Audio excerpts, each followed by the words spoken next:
Good morning. Welcome to 542 in Saudi Arabia. Thought we'd take you through a little tour today of where we live, how we work, and let you see what we see every day. Maybe give you a little bit more of a picture when you get our letters of actually how we live. We've been here in Saudi Arabia going on now about 105 days since that long flight where we left you, and seen a lot of things. There's a lot of nice things here. The desert, of course, is good and bad. The way we see it, it's gotten a lot nicer now. The fall and the winter is coming on. And since we've moved to this base here, the living conditions have improved on the whole heck of a lot. Everybody, as you'll see later on, lives in nice hardback tents. We have real showers and a mess hall, and quite good living. It's probably the best place in Saudi Arabia to live. As you walk through here, take a look at what we're doing. You'll see that we've got almost as much space in this workspace here as we have back home. And it's all enclosed in glass and air conditioning. Sometimes when we turn the air conditioning off here, the heat comes on by itself. We wish we were back in the summer to get the air conditioning on. If you'll come with me now, we'll walk into the ready room and take a look. Well, this is the ready room. What we done as we came through here, we looked at what the spaces were and where we could build the best places for office spaces or ready room. We chose this end of the King's boxes, I guess is what you call this area. Talked to the squadron that does the work, the support squadron here. And we've got a whole bunch of confiscated plywood from our Iraqi ship. And we built partitions for everything. This ready room has kind of become the meeting room for the group, for dignitaries, whoever comes in. It's one of the better rooms in there, although to you it may look like it's a little bit expeditionary. It is, but for what we have, it's quite nice. We've got all the normal appointments. You've got an ODO desk here for the operations duty officer for controlling flights. We have our schedule board up in the behind us there with the standard radio that you can talk to everybody in. Chairs, of course, for everyone to sit in. We can get, if we need to, about 50 to 60 people in here for any kind of a conference we have. Like yesterday, we were talking to the forward air controllers, discussing our flights. Our planning boards, our briefing boards up here, and then, of course, on the back side there, as you probably saw, we've got our publications and our recognition charts. It's quite a nice room. And it gives us a sense of stability to have these office spaces as we plan our flights. And so there's the ready room. Way, I'll show you our lushly appointed bathroom. Since this is the King's box here for all of the sports events, they've appointed this place pretty well. As you come in, you'll notice that everything is marble. We have great big large light bulbs here, big globes, and it's not your normal sports arena or racetrack type bathroom. Of course, being expeditionary here, the Marines coming in, we store our cleaning gear under there, and we think we take pretty good care of it. I think you'll notice there's a funny little sign over here on this side that if you look at that you wouldn't normally see. It says personnel who have pistols don't hang pistol holsters on lights, they melt.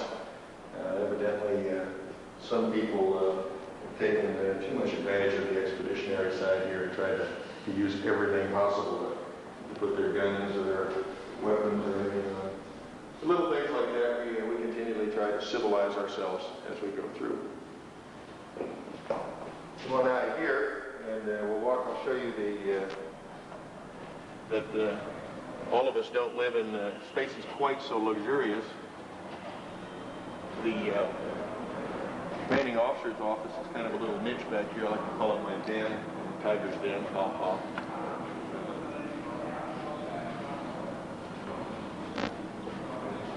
Our in and out box.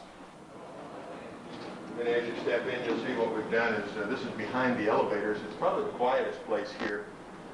Put some partitions up of some more of that good expensive Iraqi plywood. That's all mahogany veneer. It's really nice. We have our analyst on the other side. I've got my field desk with my little writing board. So there you have the office. These are all the office spaces, the S1, 2, 3, 4, and Department of Safety and Standardization. Right down in front of you. Actually, what these are and would be are boxes where they have plush chairs for everyone to watch the events in the King's or the Prince's entourage. We're not quite the princely people that he is, so we put up a working desk and standard everyday chairs to get our aviation safety officer, director of security and safety and standardization, Capt down here doing his job on his day off. Farther down, got Doc Barron showing how good he looks in a flight suit from behind, talking to Gunny Gilreath, who's the S1 chief. And these are the admin areas. Beyond that, you see farther down the briefing rooms. You see Captain Greer standing up talking to the XO down there. The spaces are really good. They really work well, and people have a lot of light. They really feel good about where we are. It's a very comfortable working environment. You can see some more of our partitions up here where we have the XO's office on the left. Just beyond that is a career planner's office, and farther down the next niche are the offices for the operations chief and operations officer. One thing you'll notice, the people walking through, since there's only 2 entrances, we've got the other squadrons at the other end and the MAG 13 headquarters up here with us. We have a pretty good travel route down through the squadron spaces. Everybody gets along, so we all have a good time with that. You can see our view from up here is pretty good. We've got a problem getting the windows cleaned because there's really not that much cleaning stuff around here. But we've tried, and I think we've got most of the dirt off. When we first got in here, this place hadn't been occupied in about 5 years, and you couldn't even see through the windows. There was so much dust on them. All the tent area in the center of the field out there for one of the squadrons. We've got our truck park over there, and pretty much a self-sufficient camp, which you'll see later on where we all live on the other side of the stadium. Yeah. Our mess hall is down in the basement, actually not the basement, the first floor of this stadium. And what they've done is taken over the concession stands, which everything was working when we walked in. It was kind of like a Twilight Zone picture. You walk in and you brush the dust away, punch a couple buttons, lights glowed, and things started working. The Marine Wing Support Squadron has done a superb job of setting up chow. We have hot chow in the morning, even eggs to order, and we have a hot chow in the evening. We eat MREs for lunch. CBs that are working for us here build all the tables and did just about any other support work we need. You'll see later on when you see the tents, that's all CB built also. As we pan up farther, see the people walking down there. The tents beyond those people are the Marine Air Logistics Squadron tents and area. That's the intermediate level support for all the airplanes, all the maintenance that we do here. It's a fairly big unit now, and it can do just about everything we can do at home in what you call the industrial complex of Cherry Point. They've done a very good job of setting themselves up just as soon as they got here and keep our airplanes just about 100% the whole time. Coming across more, you'll see the tents now with that Marine flag that's flying just beyond the flagpoles here. That's into the Marine Wing Support Squadron. Just beyond and behind them, you've got the CBs coming through. See it. This is basically the parking lot for this area. As we come across into the tents now, you see the tents were the closest to us in the foreground with the camouflage netting for the observation squadron. We're right in between those. The tents without the netting are the officers' tents, and tents beyond the officers' tents are the enlisted tents there. They've got the netting. Obviously, they're a little bit more tactical, and maybe they're trying to tell us something. They want to get rid of us or something like that. We have an incident. So the officers are busy trying to find enough netting to put over their tents too. The tents are pretty nice. We'll walk down into them here in a little while and take a look at them. Coming around, you can see our local camel jockey store here. We call it the Camel Jockey Store. I don't know why. like a little PX. Next to it, the white Connex boxes, which are tents, is where we have our normal PX. Then our dispersing. And then the last tent, as you continue to pan around here, that you'll see just below the ledge of this building, of this ledge we're standing on, is our laundry. You can see it's quite a good complex. We've got just about everything we can need. You buy all the necessities of life in the PX. Necessities like Snickers and Dr. Pepper.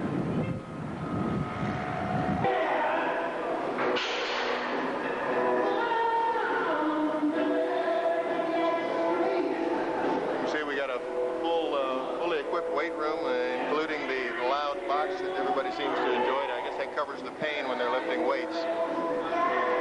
And here's what it looks like from the outside. It's a pretty stadium. As you can see, it's new. You look up in the top right there in the boxes there, you'll see where we have our spaces there. You can see the flags up there. Continuing across, coming towards the middle, up top side there, you've got the group headquarters. Down below in the press box, you've got another squadron. That was the squadron that was here most of the time, and they've got a really nice area in there. Farther on down, you've got the other two squadrons that are up here: the support squadron and the observation squadron. The nice thing about this area here is that with that great big stadium like that, we can go sit up in there. You can be absolutely alone in the crowd.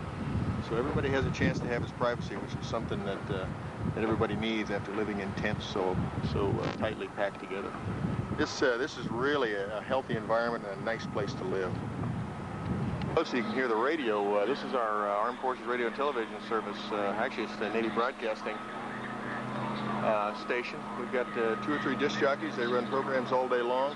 We've been hooked into CNN, so we got some TV here. See, it's not quite as barren and austere as you might have thought. It's actually, we keep pretty well up to speed on what's going on. The only thing we really miss are our newspapers that are more than 2 days old, and the Time and Newsweek that are pretty old. This basketball court came with us from the other base we were at. All of our lieutenants and captains love to play baseball, so they spent $150 and bought this thing and brought it up here. That in itself was quite a logistics effort. Down now inside the stadium, coming along here, you can see on the right and the left, or excuse me, on the right, our PXs and the little camel store there that we discussed earlier. It's really quite a nice place. This is one of the few places around that has trees. Temperature today is probably, maybe 80 degrees. All week long we've had clouds and even some pretty heavy fog in the morning. In fact, last Monday we had fog that was so heavy that the field was shut down, and we had maybe a quarter-mile visibility. Really interesting to see that in this area.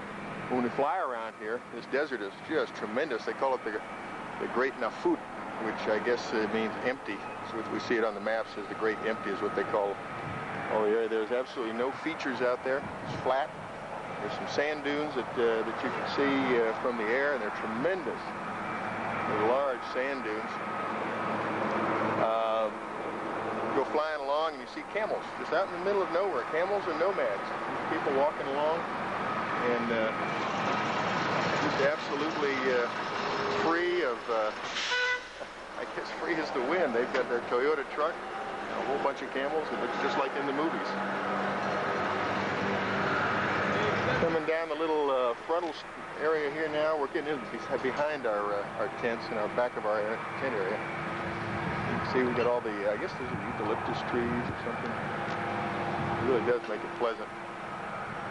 Today's our day off, so you'll see people wandering around in various types of garb.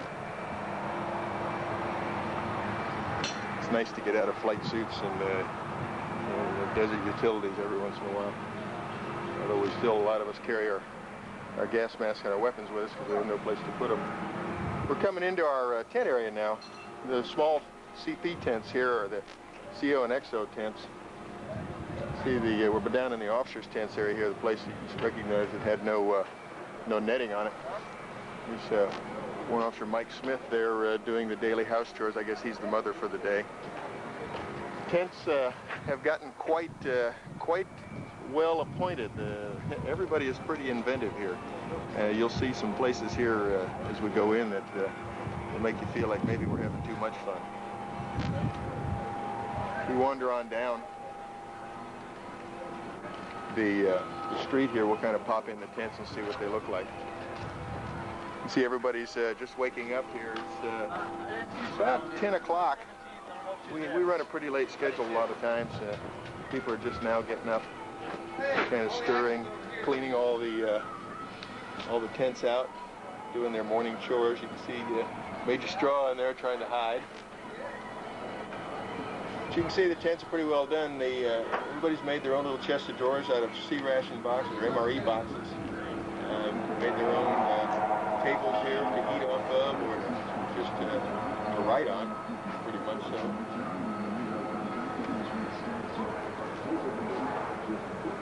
Next tent is the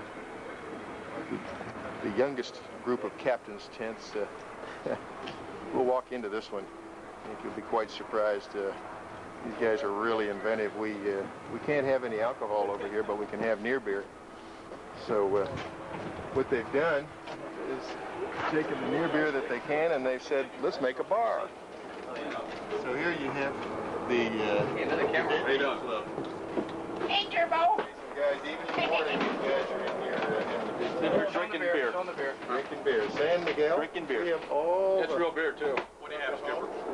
That's less than 0.15% alcohol.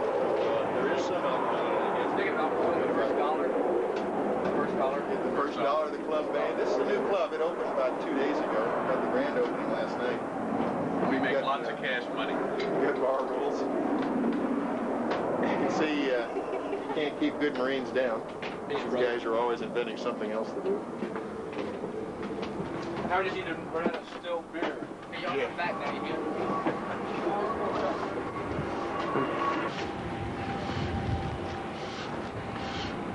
Coming in, this is our British exchange officer's tent here. He's quite the carpenter. He's building himself a house, it looks like. He's made his, he's built all the tables in there and all the little chairs. That's kind of the card playing place at night. He's got his lap-boarded wall with cupboards behind it. You can see him over there now getting the tents all set up, getting in the sun. Looking to the right, see Corporal Wingate here doing his cleanup job on his Marine Corps property area here.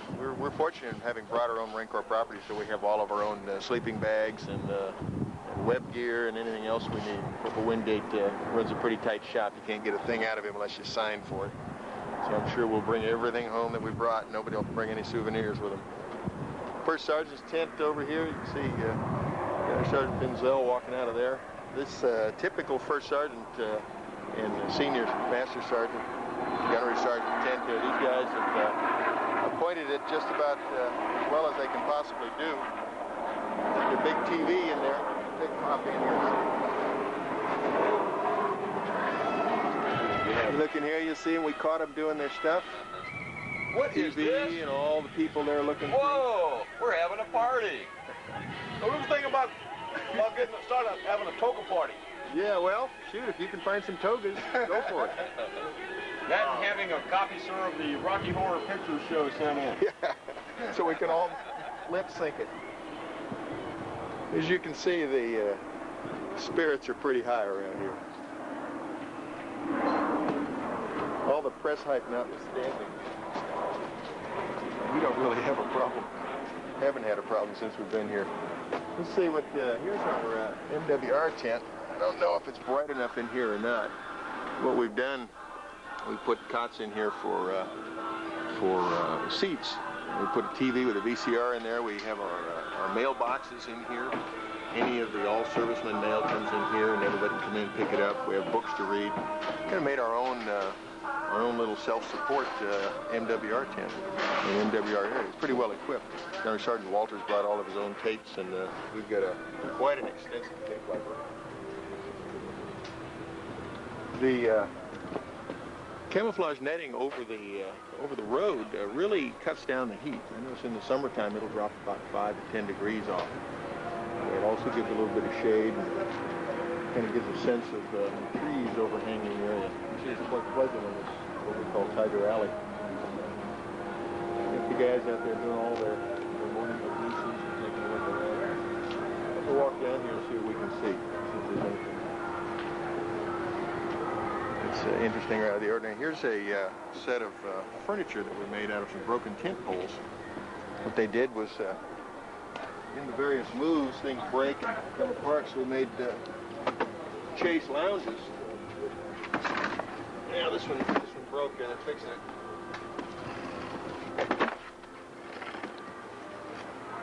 You guys can hook that up, have their own little chase lounge.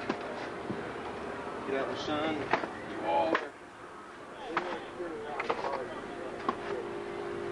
sun worshiping, and get good and bronze. There's a lot of inventiveness going on around here.